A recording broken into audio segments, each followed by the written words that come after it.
Hello and welcome to this debate, this Earth debate in advance of the Rio Plus 20 summit.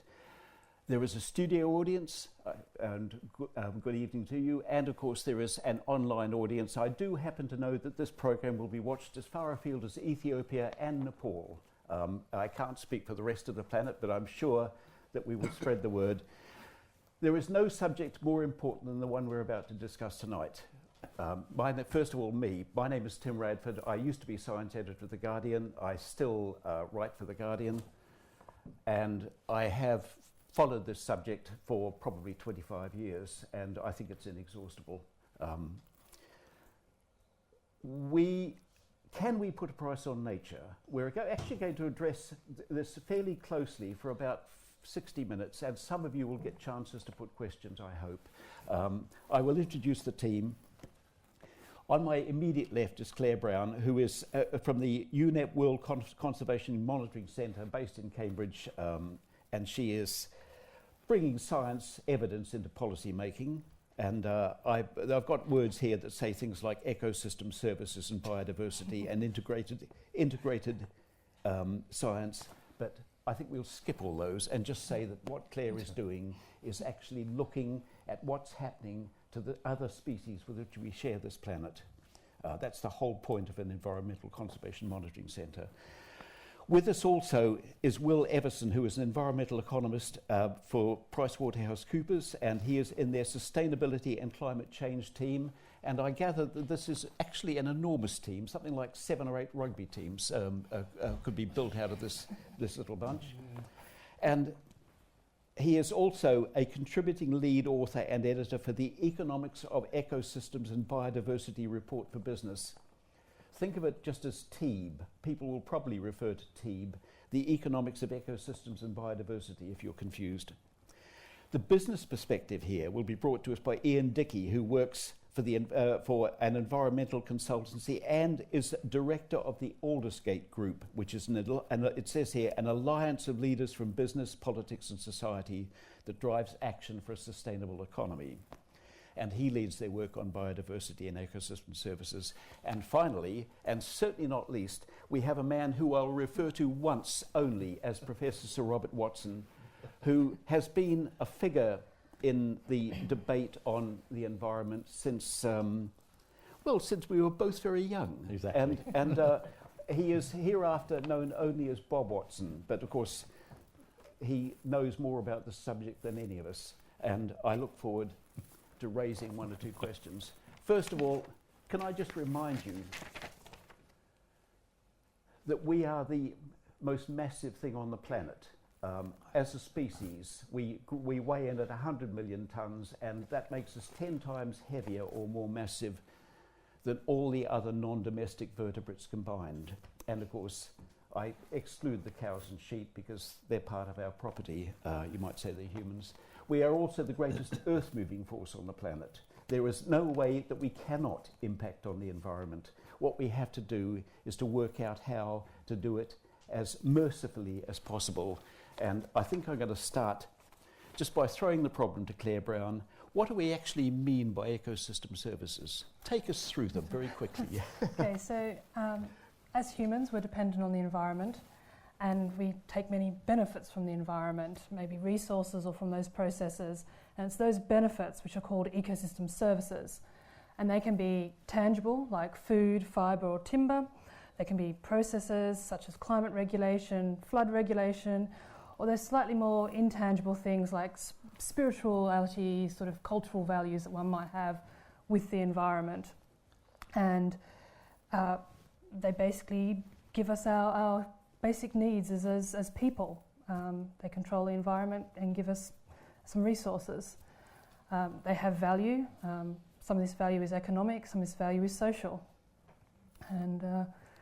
And as we all know from the MA, from the Millennium Ecosystem Assessment and from current scientific research, these ecosystem services are degrading and some of them are degrading at a very fast rate. Would you say they're dying to give us what we need? Yes. Yeah, I think that's the sort of cruel truth of this one. And a question for Will Everson. How does an economist go about putting a value on ecosystem services? I mean, that sounds like a real stinker. Perhaps you can talk us through that too. Let me start by just drawing the distinction between when we say price and when we say value, because the title of this debate talks about pricing nature, and price is actually a pretty narrow concept. Price implies a market, supply and demand determining that price, whereas value is an enormously complex issue and a very broad concept. Value includes socio-cultural value, it includes spiritual and religious and intrinsic values. And it's really thinking about how humans and how groups place importance and significance on various aspects of the natural world. Now, when economists do valuation, the object of valuation is not always monetization. And even if it is monetization, it's not always then onto pricing. That's about mechanisms that we use to reflect value in decision making. But to your question, because you did ask me how economists do it. You could give us an example. That might be... Yeah. We need some tools, obviously. Yeah. Academic economists have worked on this agenda for a long time. They've tested lots of approaches in the public sector, the private sector, and we really end up with 5 groups of techniques. And let me run through those just really quickly. So the simplest is market pricing. Some ecosystem services are traded in markets, things like food, fibre and fuel, and those prices give us some indication of their value. The question is normally, are the prices right? Do they reflect sustainable production? Then we've got a group of techniques called reveal preference techniques, where something about the value of ecosystem services might be revealed in a market transaction. So if you're buying or looking to buy a house near a lake or a park, you might expect to pay a bit more for that house, and that bit more that you're paying might reflect something about the value you place on the ecosystem services from that park or that lake. So that's a reveal preference technique. A group of techniques called cost-based approaches, where we look at the cost of avoidance, replacement, clean-up costs. And this is, a classic example is the value of coastal mangroves. So they provide lots of ecosystem services. One of them is to protect the coastline. If you remove coastal mangroves, then very often you subsequently need to build some kind of sea defence. And the amount that people are willing to pay for that sea defence can be quite a good proxy for how they valued that ecosystem service when it was there. Then we've got stated preference techniques, which put simply is asking people with a sophisticated survey, hopefully, how they value ecosystem services. And we've got a group of techniques called or benefit or value transfer, which is about taking the results of a primary study and applying it in a different context with some appropriate economic adjustments along the way. That's a kind of whistle-stop tour of ecosystem valuation. We might come back to some of those during the chat. I suppose what I'd just say is valuation is just a tool, and it provides us with some really powerful information. But it's then, what do we do with that tool? How do we reflect it in, maybe it's in prices in the economy, maybe it's just in public sector decision-making. There is a question that needs to be pursued afterwards, and we'll save it for later, but it seems to me that what you're saying is that we're going to discover the value of these things after they've gone, which is the scary bit. We need to find that out beforehand, which I suppose is your job. But in some cases only, yeah. Often these techniques are in advance. Now, a question for Ian. You represent a group including many business organisations, it says, who very much want to see a green economy developing with business doing its part. Why is an ecosystem service important to a businessman, and how do you anticipate the private sector actually responding? What sort of opportunities can you suggest? Okay, well, there are lots of different businessmen on the planet. I'm not going to try and speak for all of them, but the Aldersgate Group represents major companies from across the UK economy, and they are interested in seeing change on this. And there's other evidence out there that the World Economic Forum produced a report recently saying they want the pace of change to be faster on sustainable consumption. I think I can give 2 reasons initially why ecosystem services can help business. The first of those is that it links to some familiar concepts that businessmen, business people are used to dealing with. So the natural capital concept is that we have assets in the natural environment that produce the services that Claire was describing. And those assets can be conserved and exploited to produce those services, to produce value for humans now and in the future. That's a model that both links to existing business language, they can understand that, but also links to the ecology, to environmental understanding, and bringing those things together in ecosystem services is useful for business. But you're still talking in abstract, so I wondered if you can give us a practical example. Okay, well, the second point is more practical. It's saying that business relies on the natural world, and then putting values on that helps put things in monetary terms, which links to the other values they deal with, but also connects to what's actually happening in the world. So Claire was giving the example of timber provisioning. Now we can value the timber in the price it will be sold on the market, but we can also value a forest for all the other services it provides. It stores carbon, it regulates the water cycle. So if you can value all those things and include those in the way a company makes decisions, then that's going to help them make decisions that can sustain values from the environment into the future. Right. Okay. I just wonder, one does wonder about shareholders and investor pressure here. But we can come back to that, because this is that will keep us happily occupied for a very long time. And now, I promised I wouldn't say this, but in fact I've got a reminder here that we should congratulate you on your knighthood, Sir Bob, from now on. You've had more experience of this than anyone else. You are, in fact, international science when it comes to the issues of the atmosphere and the environment. Tell us how you see things shaping up and whether we will actually achieve anything at the next meeting. I think some of the international assessments, like the Millennium Ecosystem Assessment, TEEB, the economics of ecosystems and biodiversity, the national assessment, the UK National Ecosystem Assessment, I think these assessments have brought to the attention of policymakers, not only in the UK, but also around the world, that we must value all ecosystem services, the provisioning services, the regulating services, the cultural services, services that have market value and non-market value. As has already been said, we need to put value on them, but it doesn't mean to just say pounds, shillings. It is value from a monetary perspective, but also the shared social values, the other cultural values, the implications also for mental health. If we can actually then provide those values, you then have to decide how do you create a market so you can then put a price on it. So how can you appropriate that value to a local landowner? And so it's really important we value services, and then in the end of the day, see how you can turn them into a market mechanism, basically.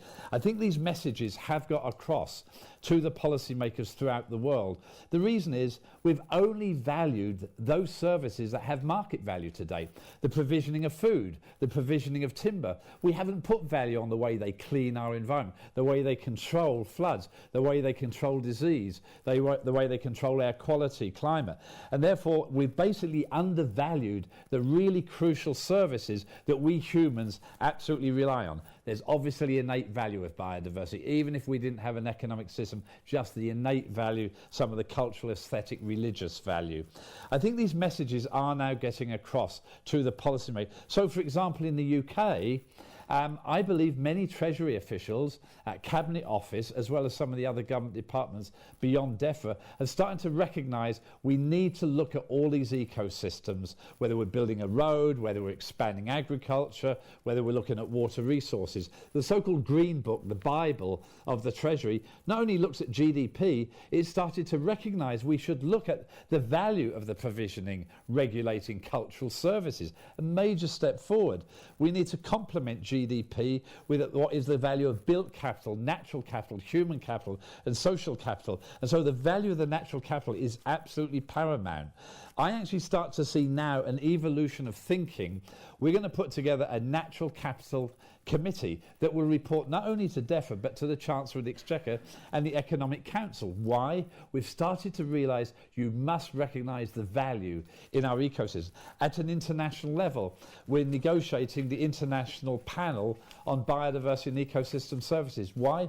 More than 100 countries around the world, as well as the scientific community, parts of the business, we say we need more knowledge to understand what we're doing to our ecosystems and how we can entrain that knowledge into everyday decisions about water purification, how to control floods, how to look at sea level rise and the effect on aquatic and marine ecosystems. So the fact that we're going to have an international platform for biodiversity and ecosystems says that governments around the world are starting to take this seriously.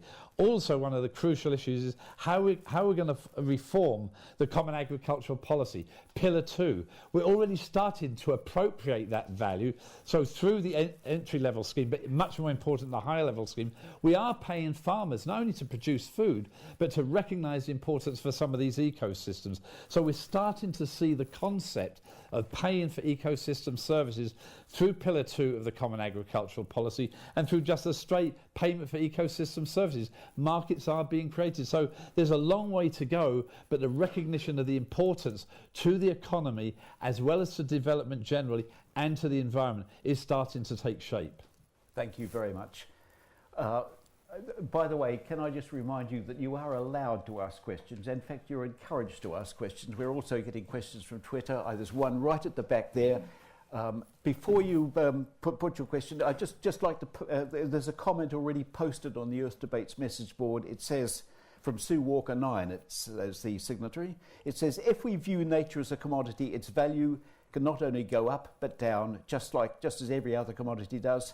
However, unlike other commodities, if the price crashes and we lose some of our assets, that's habitats and species, and we're doing it, we won't be able to get them back anytime soon. She's right, isn't she? Right. Now, thank you.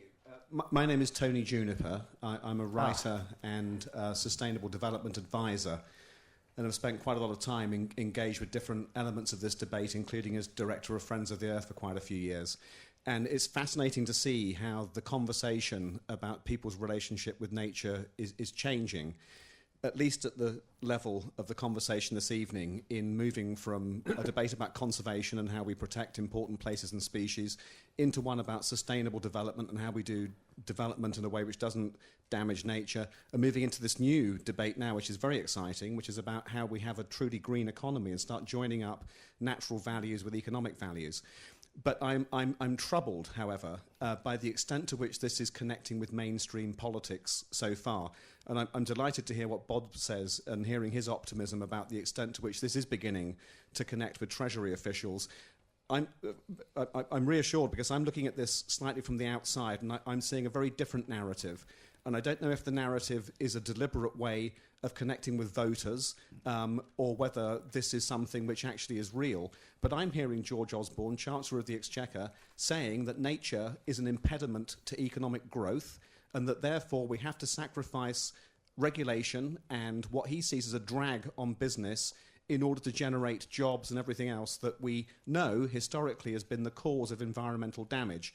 I read a piece today that The Guardian published, which talks about Oliver Letwin, who obviously is one of the key people writing policy for the British government, inviting the heads of the statutory environmental agencies into his office to tell them that he wants the streamlining of the environmental regulations that historically have been the bedrock of this country's environmental protection delivery, if not its sustainable development delivery. So I'm hearing a very different narrative, and it's being exacerbated by the financial conditions and the extent to which countries are now looking to save money and generate jobs, and the crucial joining up we need, which says that actually nature is the key asset we have for economic development, is actually being pushed right into the margins. And so my question to the panel is how are we going to get this mainstreamed at the centre of politics so that we actually have nature reflected in how we're going to do economic development? And as I say, Bob, I'm reassured, but I'm not seeing it from the outside. Right, a pessimist speaks, but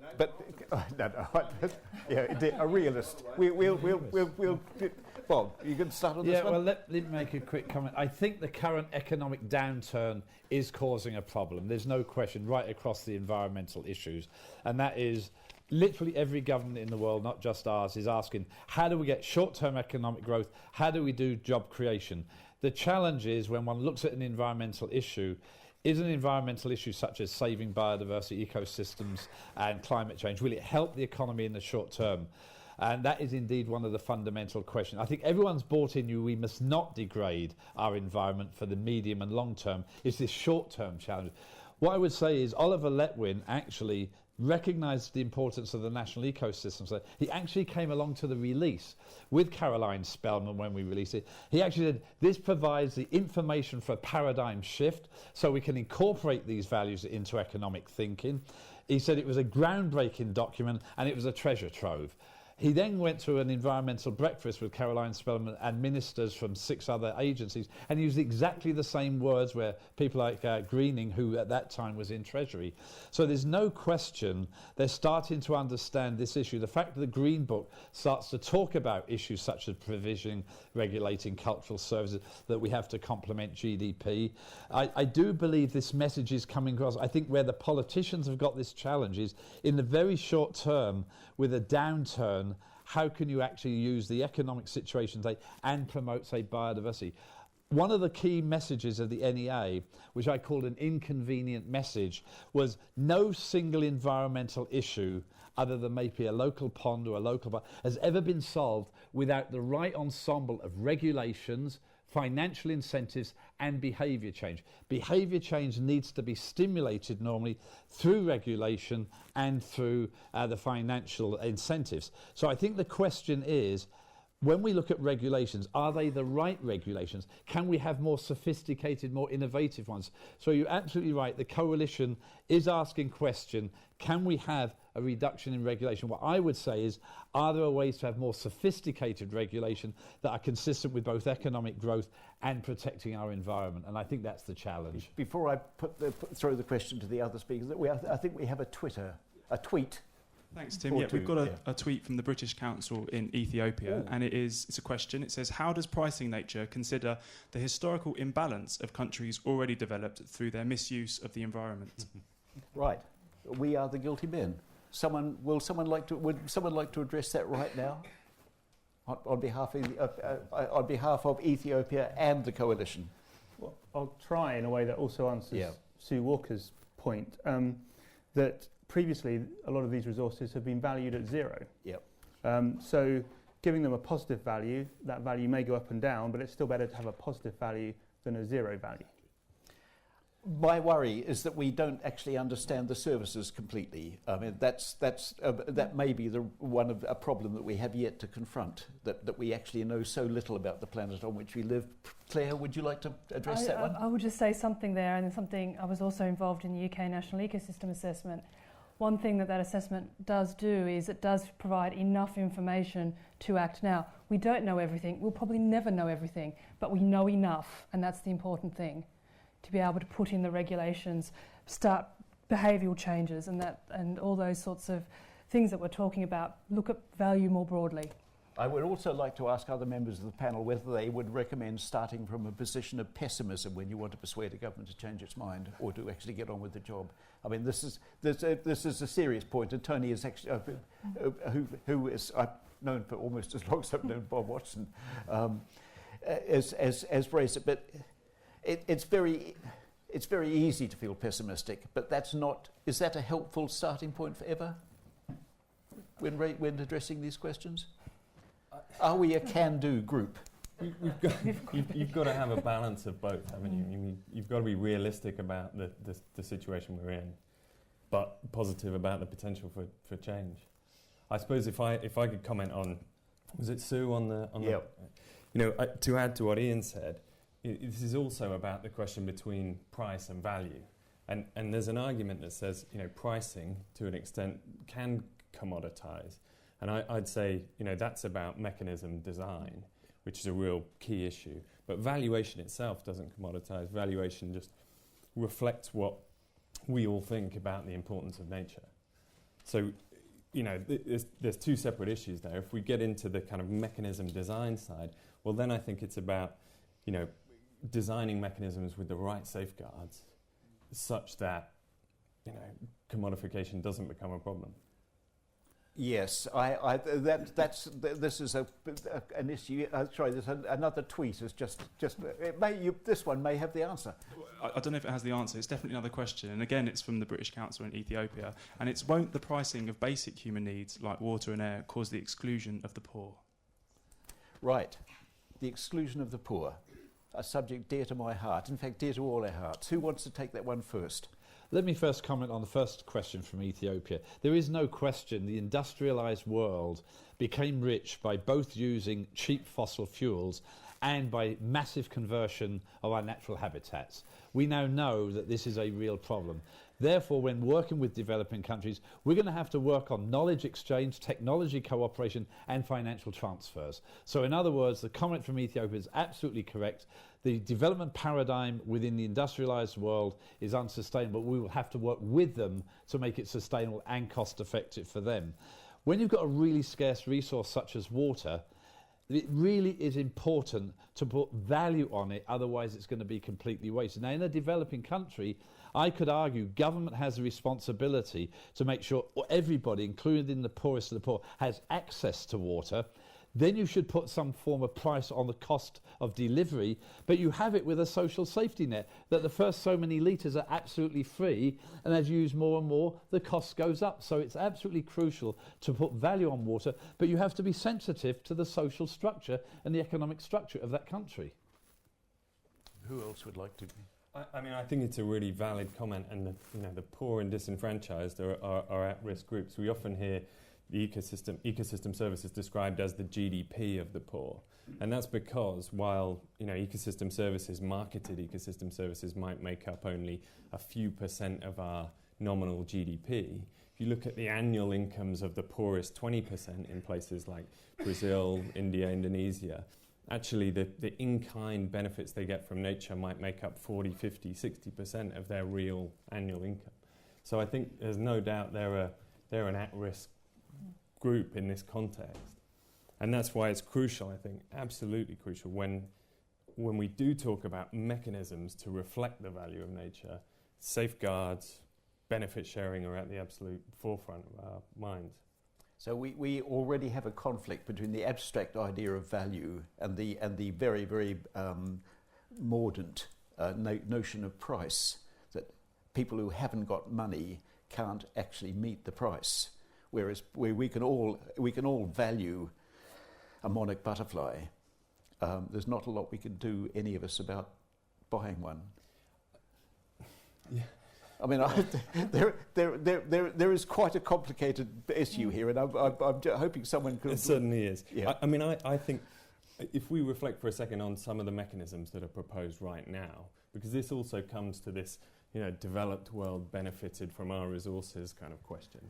You think about a mechanism being discussed at the moment called reducing emissions from deforestation and degradation. RED it's often called. And this is a mechanism which essentially tries to get rich countries to pay developing countries to keep their forests standing. Now, in that kind of context, I don't know that you necessarily have winners and losers per se. You can be quite positive about that potentially. So the rich country, is a kind of beneficiary because they get the kind of climate mitigation and biodiversity benefits of that developing country's forest. That developing country benefits because it can actually get some financial value out of its forests without having to cut them down and degrade its environment. And the local communities, perhaps forest-dwelling communities, hopefully they benefit twofold. They benefit because their forest stays standing, and if the mechanism is designed right, they benefit because they share in the financial benefits. And also, this is really why, under the UN negotiations on this subject, you see so much emphasis on safeguards and equitable benefit sharing. Right, there's a questioner there. Thanks very much. It's a very interesting discussion. I wanted to add in sort of spiritual value because, and this particularly pertains, I think, to minorities who often, ethnic minorities who often inhabit landscapes in quite different ways from the countries in which they now find themselves politically organized. So groups in India, for instance, who value a mountain as opposed to the value of the bauxite or whatever it is that is in that mountain. Tibetans who value a sacred lake as opposed to the value of the energy that might be generated from that lake. Can you really envisage a system in which that spiritual value was translated, those spiritual values were translated into an economic argument that would prevail? I find it quite hard to imagine. Right. Okay. Who wants to take that one? I feel like I might have spoken a bit too much already. Well, I think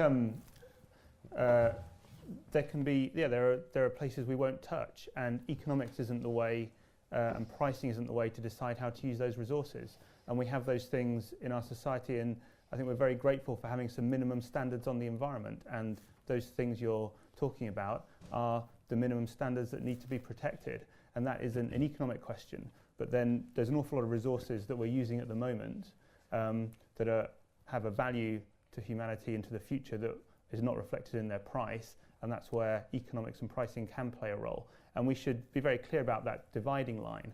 So there are some moral arguments and other arguments that you cite to say some things are untouchable, and yes, let's be clear about that. Is the declaration of something as a World Heritage Site, is that an economic mechanism? Is that part of what we're talking about here? If we save Kyoto for the planet by declaring it a UNESCO World Heritage Site, what are we doing? Are we embarking on placing a value, or are we imposing a price, or are we exploiting it as a tourist resource? Well, you're first of all imposing a social value. Yeah. On that. Mm-hmm. And then what the other parts of that, I mean, I'm not very big on the economic side, is that you've also been placing an economic value. To come back to the question is that this is why it's very important to look at the valuation of these ecosystem services more in the broadest context, is because it's about giving policymakers the most amount of information they can possibly have to make those decisions. And if that's social values and economic values together, and they've got, well, there's an economic value on this bit and there's a social value on this bit, then they can make an informed decision. And that's what this debate is about, is making an informed decision. Yeah, in essence, the World Heritage Sites, we've made a decision across the globe. For whatever reason, these sites should be protected. They have social value. They may actually have economic value from tourism. But on your answer, no, we can't put economic value on some of the spiritual issues. So if I were going to a policy maker, whether it's in the UK or abroad, I would talk about the ecosystems and the services from a particular piece of land, and I would say these are the services you get, these are the things that you can put economic value, but in addition to that economic value, these are some of the other spiritual values that this local indigenous tribe might have, or some of these aesthetic values. So it is hard then for a policymaker to, how do you balance off an economic argument and a spiritual value, but that's what the policymakers are there for, informed by the importance of local communities. There's a questioner here. Hi, Mike Henderson, ACOM. Ecosystems transcend political boundaries, locally, through local authorities, and also internationally. How do we organise ourselves politically? Right, the international question. Sure. Who? I think this is your theme, but perhaps Claire, as an internationalist and migrant like me, would take the one first. Actually, how? Well, some people do organise themselves regionally. We do have regional organisations that do look at these issues on a regional context as well. And that is part of the behind setting up this intergovernmental platform, is to look at these issues that do transcend across country boundaries. And so to use an acronym, IPBES, the Intergovernmental Platform for Biodiversity and Ecosystem Services, is looking at some of these issues on a regional level. So not just at a country level, and that's when you can start to pick out and get these issues across. Yeah, I mean, I use 3 examples. If you want to protect, you want to look at water resources, whether it's for water itself or flooding, you have to look at the watershed level. It may be within a single country. It may cross boundaries. Most of the big rivers in Africa cross several countries. So you have to look at the watershed level. If I was looking at the Amazon forest, there's no point only looking at Brazil. I'd want to look at the whole of the Amazon forest, so the countries have to work together. If I'm taking a lake like Lake Victoria, I need the 3 riparian states of Uganda, Tanzania and Kenya to look at. So there's some questions and some approaches that can be used within a country, but even then you have to cover across boundaries within that country. So it's very crucial that when you look at the ecosystems and the approach, you have to have the right spatial scale. Yes, right. There's another question. Can I ask the panel what their thoughts are on what I think has just taken place in Ecuador, where the government has, I believe, sort of put a price on a large area of forest that was going to be used for I think they discovered lots of gas underneath it, and I wonder if you think that's something that could be replicated across the world. Does anyone know this particular case, the forest in Ecuador? You're great. Yasuni Reserve, I think it's called, or something like that. Yeah, I think it's a great step. I mean, I think essentially, it's in very simple terms, rich countries clubbing together and paying a relatively poor country not to exploit some of its resources because of the benefits of that piece of environment captured above those resources. Yeah, Positive. I think it's a first step in a new market, a market where businesses can play a role, where governments can set the rules to preserve minimum social values, and it won't work perfectly probably the first time, but it's something we need to explore. Should we be doing, this is a question for the panel, should we be doing more ourselves? We talk here as though we expect the Amazon nations to actually restore the Amazon, but I noticed that we haven't actually restored Sherwood Forest in any significant way. Is there some example that we could and should be giving to our European neighbours, for instance? Certainly, yeah. We should be restoring our shared marine environment in Europe, firstly, because it's just in our own interest to do so, because we're not managing fish stocks effectively. And linking to a previous point you said about, well, can we cross these international boundaries? Well, yes, we can. We can develop policies that help us do that. New marine laws in Europe say not only there are certain standards to which countries have to manage their seas, but also they have to talk to each other about it. The law specifically says coordinate with your neighbours that you share seas with. Yeah, John Lawton chaired a committee about a year and a half ago called Making Space for Nature. And he was extremely critical of our protected areas, our wildlife corridors, and argued we did not have the right spatial scale. And so the argument of making space for nature is we had to do a much better job on restoring some of our landscapes at the appropriate spatial scale. And that's clearly been taken on board in the Natural Environment White Paper for England, which largely says that we need to try to leave behind something better than we inherited. And the two intellectual documents that largely, not exclusively of course, acted as a framework was the UK National Ecosystems and the Making Space for Nature. And it very specifically talked about restoration of degraded areas. So it's absolutely important, the whole issue of biodiversity offsetting. If indeed there is a project, whether it's within the private sector or government, that ends up degrading some biodiversity, can you somehow then do more somewhere else to more than protect it? So some of this concept of biodiversity offsetting is something that we're starting to pilot in the UK, and I think it's extremely important. Is it a given? Now, this is a general question to the team. Is it a given that if we restore a degraded environment, we are winning, we are getting money back, we are increasing its value, actually? Or are we just throwing money down a drain? There are examples in the UK where watersheds have been restored and by water companies to increase the condition of the water. I mean, the classical case was, is probably the classical case, was effectively in New York in the Catskills Mountain. Did they need to build another water purification plant for New York? Or should they try and preserve the Catskill Mountains and its ecosystem? It worked out it might cost a couple of $1 billion to protect the Catskills, but it was going to cost about $9 billion to build a water purification plant. So they made a very conscious decision. There was real value in protecting the Catskill Mountains. In fact, there were many other reasons for protecting it, not just because of water purification.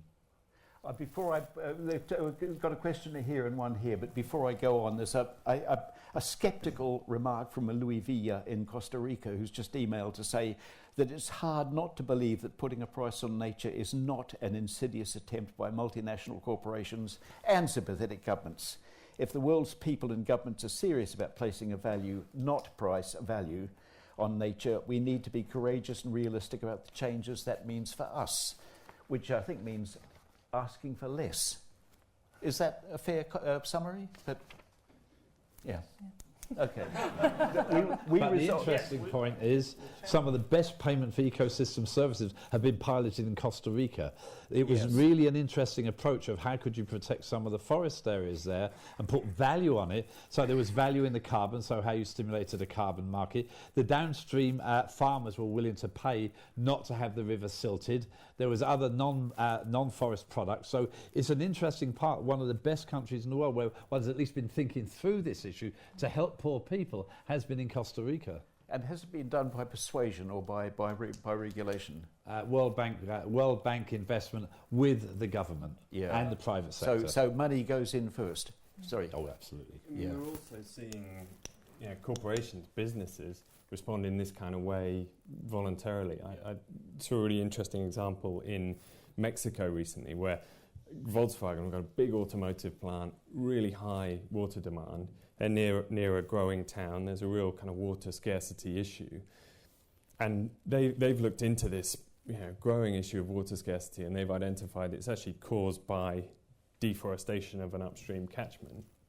And rather than going for some giant desalinization plant or some other technical solution, they've with local groups taken a kind of natural capital approach. I suppose I'd say they've started replanting this upstream catchment. It's not even on their own land, but it's a kind of proactive investment in natural capital that they depend on, and that this local town also depends on. So I think we're seeing, it's not just forced by regulation, the kind of action that we're seeing. It's also there are practical reasons for businesses to get involved. Right. A questioner here. Andrew Reingold, Executive Director from the Aldersgate Group. This debate is happening in the lead up to Rio. One of the big asks for Rio +20 coming from the investor community and being led by Viva investors is for sustainability reporting to be part of or integrated into the annual reports and accounts of all large companies. As part of that agenda, what should businesses be reporting now in terms of biodiversity and ecosystem services? This is a potato that is not cold. What would you say in a sustainability report, a committee report? What would you expect to see? Well, I'd look for companies to be honest about the risks they face from this. That's what at the end of the day, we should ask them to report things that society needs to know, but what they're going to report is what their shareholders need to know. And that is, what risks are they exposed to in how the world is managing its resources. They should already be doing that for energy and climate change. They should now also be doing that for biodiversity and ecosystems. Which ones do they rely on? Like the car plant example Will gave, where do they rely on these things? And if they're getting those things for free and nobody's managing them, that's a risk. Right. Before I ask a question here, can I just put another one specifically to Will? Won't pricing lead to companies who need large amounts of commodities and waters being effectively charged more for the resources they use? I mean, won't companies avoid this by setting up in less regulated countries and territories and still externalizing these costs at the expense of the environment? Will we drive business to somewhere where they... Which question do you want me to hit first? I think, yes, it's conceivable that reflecting the value of nature will affect the prices of some commodities. It'll affect access to land. It'll affect the conditions for access to land. I think to your second point, this argument about this kind of company migration effect of, we often hear this about environmental legislation, and we rarely. I think the reality is we rarely see it in practice. If you think about something like the carbon markets in the EU, where we've got a price on carbon within the EU for emitting CO2, lots of predictions that we'd see industry moving abroad and not very much evidence of it at all. I think the other point is, I think it's a myth to say that businesses don't want to pay the right price for environmental resources. Normally, generally speaking, they'd rather pay a price that ensures sustainable supply, because anything else is a business risk to them in the way that Ian talked about. Yeah. Yes, I've got to say, if you were in a business, you'd want to sustain profits, which of course is what we're talking about in the long run here. Mm. Yeah, I mean, I after the Millennium Ecosystem Assessment came out, I was invited to the annual meeting of the CEOs of the companies of the World Business Council on Sustainable Development. And they asked what we were talking about. On the panel with me was the head of DuPont, Alcam, and Shell. Most of the people in the audience asked, why are we doing this? And they first asked the CEOs, how many of your companies depend on ecosystems? 0%, 25, 50, 75, and 100. Whole bunch of zeros, whole bunch of 25s, almost no 50s and 7, and 3 at 100. Shell, Alcam, and DuPont. So we gave the talk, and it was very straightforward. After the talk, it was how reliant are these companies on natural resources, especially water? The other side why they should care about, if they are causing ecosystem degradation, they're likely to be regulated sooner or later, and you want to get ahead of regulation. So they're both dependent on, and you want to minimize the footprint because you might one day be regulated. So it's time to be sustainable from a pure business point of view. Right. And there is a really interesting example of this right now. So, company we might have heard of called Puma, a sport lifestyle company, apparel company to most of us. Shoes. They've created something called their environmental profit and loss account. Yes. And that looks at, essentially it tries to put a value on the environmental externalities, so the unwanted spillover effects that they cause in their operations and their entire supply chain. And that's looking at things like water use, like greenhouse gases, like air pollution, waste, even land use. And they use, that's partly a kind of transparency tool, but that's really also, as Bob says, it's about risk management. It's about thinking forward and being prepared for when regulation bites or when resource scarcity bites. Did you want to weigh in on this one? Well, I want to say, coming back maybe to the question we started with, is can we do this with just environmental information, or do we want to have prices and reflect values? And having the price and reflect values help business put risks into their business strategy. Right. We had a questioner here. Eric Osborne, President of Stakeholder Forum, one of the organisers this evening. These are debates in advance of the Earth Summit in June in Rio. And I wonder if the panel would like to think about what, out of our evening's conversation, might be attempted in that Rio Summit to advance the green economy. The green economy has been advertised as one of the main subjects of the Rio debate. The green economy in the context of poverty reduction, very importantly said. So that touches on a lot of what's said here. The negotiations are just starting in New York this week. It's clear already that what we've heard from Costa Rica is an important theme, that many of the developing countries see this not as helpful but as a rather threatening agenda.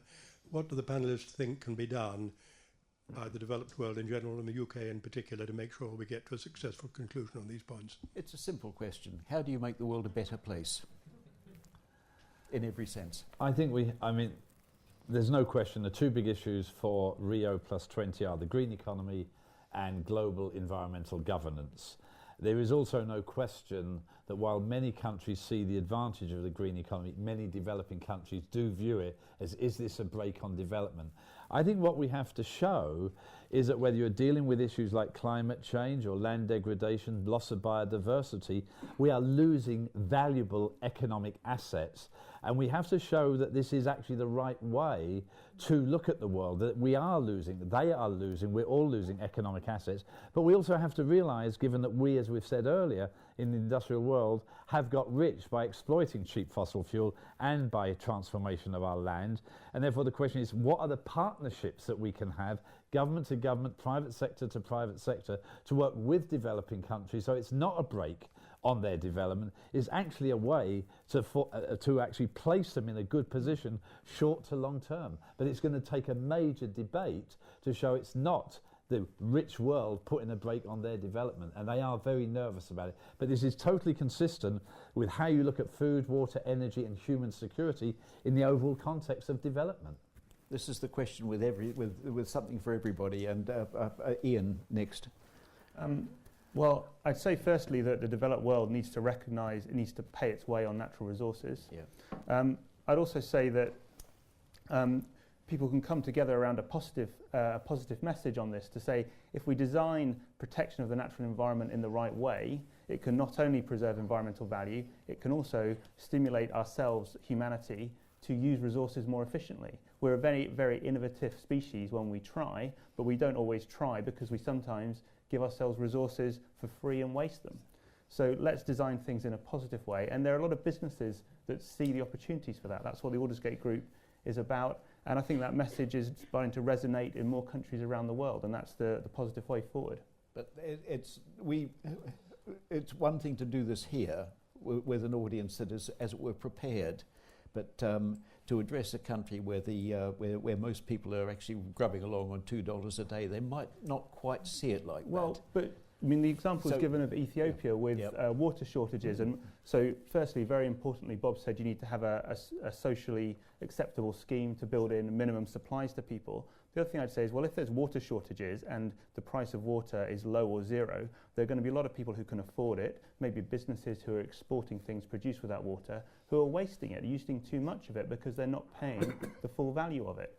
And if you can put a price on what they're doing, they will use less water and there'll be more for other parts of society. Will, is that good economics? I think that is very sound economics, yeah.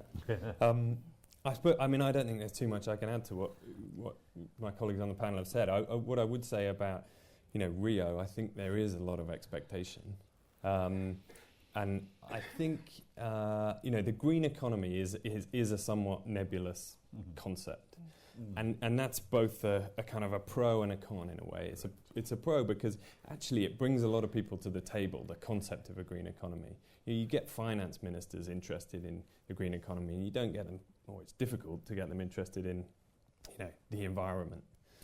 So that's a positive for it. I think what I'd say, about sort of what we hear from Rio in terms of commitments is if they're making commitments to implement the green economy, I just hope that those are founded in kind of real practical measures.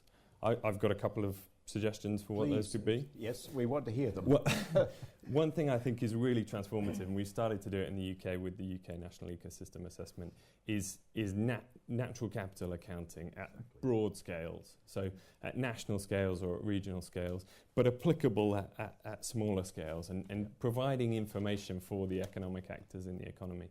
Because if we don't have decent information on what our natural capital is and what the flows from that natural capital are, then it's very difficult to make good decisions. So commitments on that would be good. And the other one that me and others have been banging on about for a long time is just subsidy reform. And I think commitments to reforming perverse subsidies, is can be a real important piece of a transition to a green economy. And it's quite a practical step that people can make in the short term. Can I just, a figure that has stuck in my mind for many years, the European subsidy per cow is greater than the average income of the poorest 2 billion people on the planet, per head. Is that the kind of perverse subsidy you have in mind? Because yeah, I mean, really, it's the classics are kind of production and capacity enhancing subsidies for resources that we either don't need in such large quantities or are being over-harvested. Yeah, this is why the UK government position is we should be reducing Pillar 1 of the Common Agricultural Policy, which are production subsidies, and increasing Pillar 2, which is where you're paying farmers for ecosystem services. Absolutely. So they become caretakers of the land and not... They become stewards of the land. They produce food, that gives them a profit, but they're also looking after the very services we need, especially in England, where 70% of the land is enclosed farmland, or farmland of one description or other.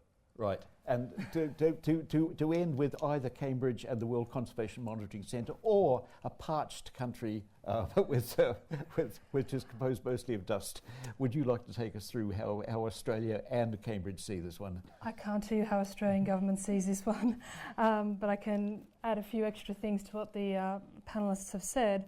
I mean, the green economy is about social equity as well. It's not just purely about economics and the economy. It is really about bringing together and mainstreaming much of the environment into these debates. And one of the essential criteria of a green economy is the restoration of natural capital.